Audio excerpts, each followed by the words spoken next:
Yeah. Dude. Yeah. Dude. Double dude. Okay. So let's talk more about what it is that makes someone the neighbor. Because to help, the neighbor is the thing that can be helped in someone. Yes. It's almost like, it struck me in the book of Revelation that the letters that are written there in chapters 2 and 3 are all to the angel of the churches, not to the church themselves, but to the angel of the church.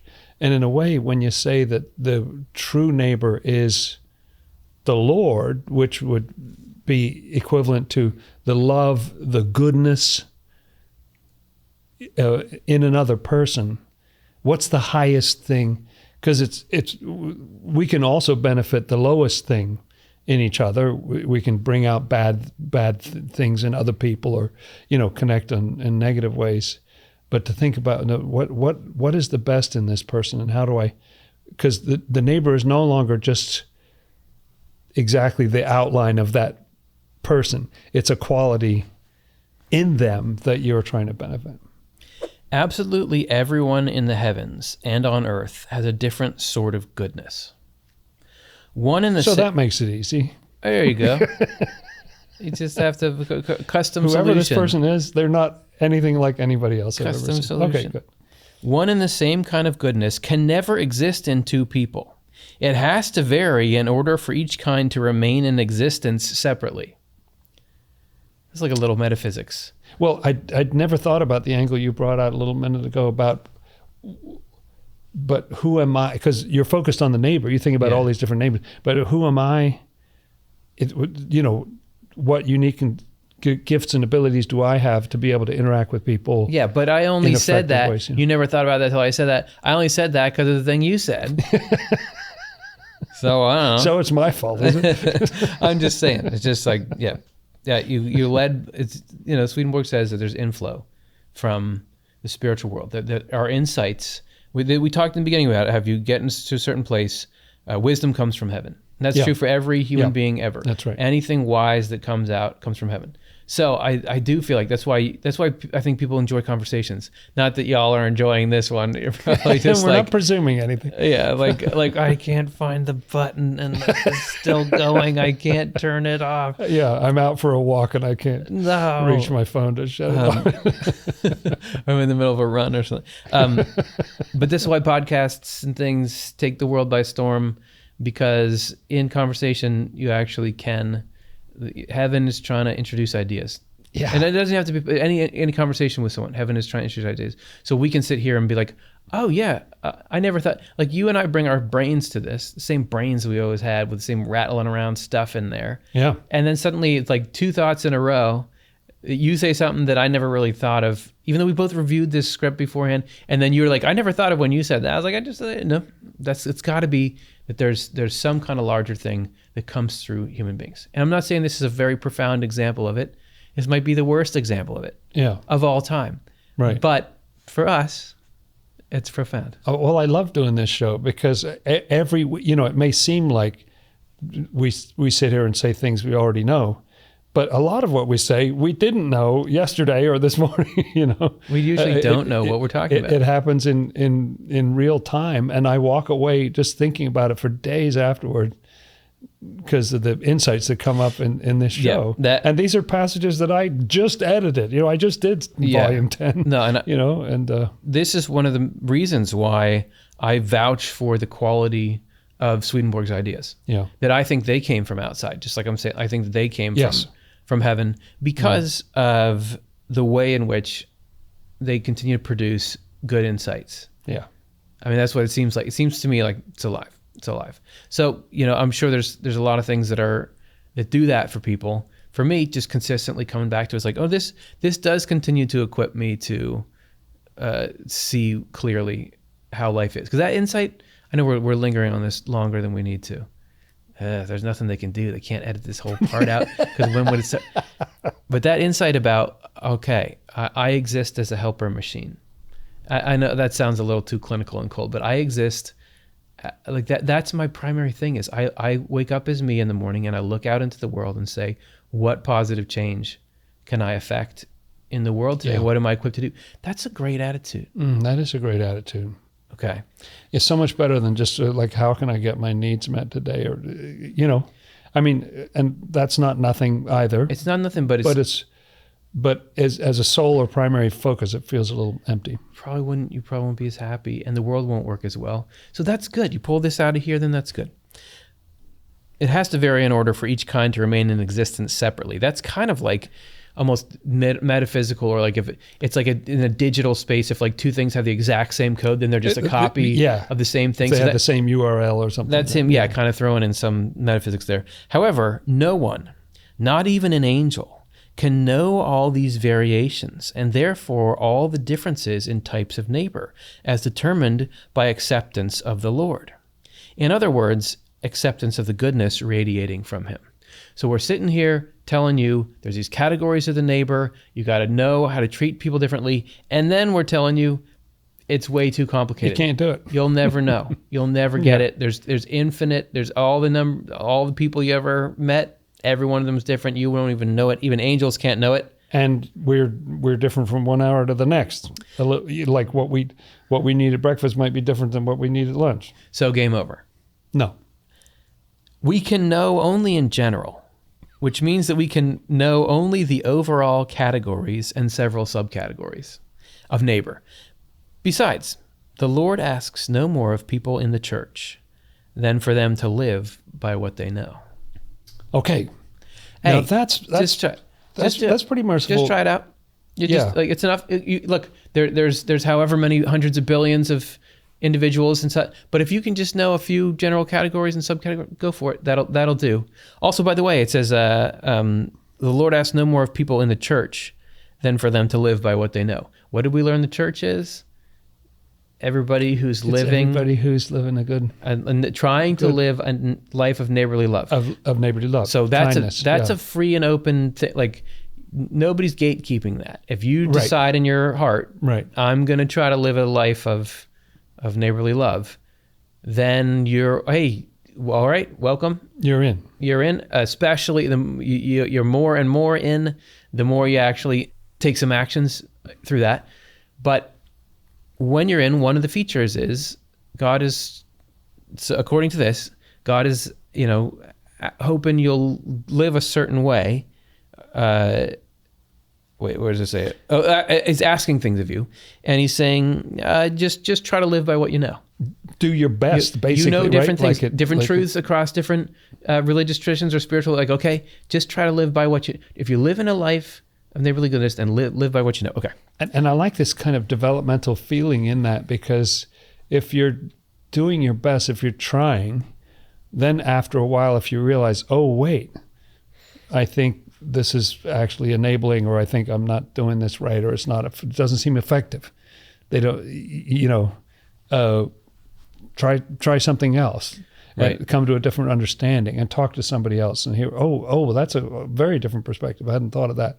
Read a book, listen to an audiobook or something and try to figure out how to do a better job of it. The Lord is present in goodness because goodness is his. And the extent of his presence depends on the quality of the goodness. I just read that like it was nothing, but that's something. That's a very big statement. The Lord is present in goodness because goodness is his. So, and again, no gatekeeper on who gets to have. The Lord is. Wait, you're not allowed to have goodness. You're in the wrong religion. No. Goodness. So. There's so much, I guess it's hard to get edges around the definition of what is good, but you kind of know it when you see it. And Swedenborg, at times, he'll use that word so much and really be so unhelpful in telling you what it means.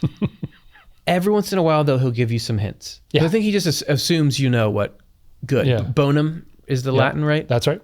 So right. I know, right? You're standing on the shoulders of giants being here on this show with me. So he'll say, like, even things like something that tastes good. That's a goodness. Something that sounds good. Yes. That's good. And then it moves into more complex kinds of goodness, like I'm going to pick up somebody's books that drop them so that they feel like there's goodness in that. So yeah, and he even talks about inanimate objects, and for some reason, I don't know why, I think it's because I've had a succession of really bad toasters in my life, but I think about the qualities of, here we go. He's about to hold forth. Sorry if this is a bit of a rip. No, but the toaster, like what makes a good toaster is different than what, it's somewhat like a good air fryer, but it's completely different than a good, washing machine or something. It's, the goodness is according to that usefulness that the function that object is there to provide. And so you think, well, it shouldn't overburn, it shouldn't cause a fire, it shouldn't burn your hands, it shouldn't, what would good be in that situation? Mm-hmm. And I think he really is talking in that way. And so people who have a certain function in society, well, what would be a good what would be the qualities of a good contractor or a good manager in a business or whatever it is. That's true. And you might think that's mundane, but when you get a good contractor who you can trust is giving you the right price and they fix the thing the way they're supposed to, and that feels great. It feels great. And the Lord is in that. Yeah. So that the goodness is his. So every time you've been touched by goodness, you're seeing the quality. The Lord is in the goodness because the goodness is, if you're trying to picture God, picture that. Like that's the nature of God, okay? I know that's like kind of out there, but there it is. And the extent of his presence depends on the quality of the goodness. So he can be more or less. Yeah, how good is it? How genuinely good is it? In other places, he'll talk about how it's kind of like, gold leaf on something versus a solid gold object. All the way through. There are some actions that it's like a pretty good thing to do, but you're doing it for selfish reasons, or, it's kind of on the mark, but it kind of, like there's some good, but then there's things that get to be more and more and more and more, like that was really good. Maybe I'm out of touch with the language as it is spoke. Impossible. But don't people say things like, no, that was solid gold, of something, right? Don't they? Millennials say that. No. They're like, hey man, up top, that was solid gold. But don't we have a sense somewhere? Yes. That would be, wow, that person not only this, but they also this, when they could have been really by all rights. Heart of gold. They could have taken this angle on it, and instead they really went the extra mile and they did this, that, and the other thing. That was so pure. Yeah. Yeah, that's right. Pure is another great word. Yeah. That's right. If somebody does something that's really sweet. Yeah. Yeah, and you don't sense at all that they're waiting for their payback or something. Right. So there'd be more, you see a little more of the character of the Lord in that. Moreover, since the origin of the neighbor is to be traced to the Lord, distinctions among different kinds of neighbor depend on the Lord's presence within goodness and therefore on the quality of the goodness. I'm just going to go on because we could linger on that, but maybe he's going to give us a little more clarity here. The fact that we are a neighbor according to the quality of our goodness is evident from the Lord's parable about the man who fell among robbers. Though he was half dead, a priest passed by him, as did a Levite, but a Samaritan bandaged his wounds. This is the famous story of the Good Samaritan. Story, right. Poured on oil and wine, lifted the man onto the Samaritan's own beast of burden, brought him to an inn and took care of him. The Samaritan is the one called neighbor, because he exercised neighborly kindness. I think a lot of people miss that in the story of the Good Samaritan. Yes. That Jesus says, to his disciple, you think that the story is about, look, who's the neighbor? The guy who fell among thieves. The guy who got hurt. And that's your neighbor. The Levite. Does everyone know that story? The two guys passed by. They're both like religious figures. They're both from the priestly order, the different sort of layers of the priestly order. Mm-hmm. And they kind of like, oh, I don't want to get involved, which, you can relate to. Sometimes you feel like, oh, that looks like a mess. I'm not going to get involved. And you think the story is about, well, that guy who got attacked is your neighbor. That's the neighbor. But at the end, Jesus says, who was the neighbor? And the disciples say, him who showed mercy. So it's the Samaritan is the neighbor. And the priest was the highest level within their hierarchy. The Levite was a step below that, but also a functionary within the religion. Mm-hmm. The Samaritans were horrible people to them who sort of had a kind of hybrid, dumb version of the religion. Like they hated, they didn't want to have anything to do with them. And so when the Lord picks a Samaritan as this example, but what's beautiful about it, part of what I hear him saying in that is that we make it so much about who are, like the Samaritan is the wrong sort of person. You should not be eating with them. You should not be talking with them or anything like that. And he's just erases that with this story. And also doesn't come off very well for the priest or the Levite who does not care for this person who's obviously in a very difficult state. But when you look at what the Samaritan does, I love the story because he puts him on his own animal, like, here, let me help you. And obviously this guy was doing, so he wasn't out there just patrolling for people who were doing badly. He had something going on in his life, but he's interrupted it for this. And then he takes the wine and the oil that he's got, try to heal the wound, takes him to an inn, and then pays the guy for a couple of days and says, if he needs any more time, I'll pay you more next time I come through. Now that's, you know what I mean? Mm-hmm. You did A, B, C, D, E, F, and G, like the whole thing. And that quality, and so forget about Samaritan or not Samaritan, it's who did all of that, even to the point of saying he might need more than I can give him right now. But I'll get you on the flip side, And so you're a little moved right now. I don't know if people at home probably Jonathan, can't tell. He'll do this choking up thing. And you know what I think it is? I mean, what it seems like to me is like when you're moved by goodness. That's goodness. So that's like, because that's what, and everyone is moved. Everyone can get choked up when these. I remember I had a phase. I had a phase when all the kids' books I would read to my daughter, I would just get teary at the end of them. There's this one that was like, it was called like Puppy and Piggy on the Farm or something, and it's just like all the different farm animals and what they do. They like to walk and honk and all this stuff. And then at the end, it was about the baby, and baby loves his blanket. And I was just like, oh my gosh, the baby does. I don't know. Like I was just in this phase. So what I'm saying is like, so you're getting moved. People get moved. Everyone gets moved. What I think the insight is here is the reason why is because we're seeing the Lord, like we're seeing a little bit of the Lord, and the Lord, you can think about God, and God seems stuffy and weird and religious and vengeful and absent and all that stuff. But when you actually encounter the real God, then God is really beautiful, really, really, really noble, and just like moves you to tears. How do you feel if you're the person who was attacked? Like, wow, that Samaritan saved your life. Yeah, that's right.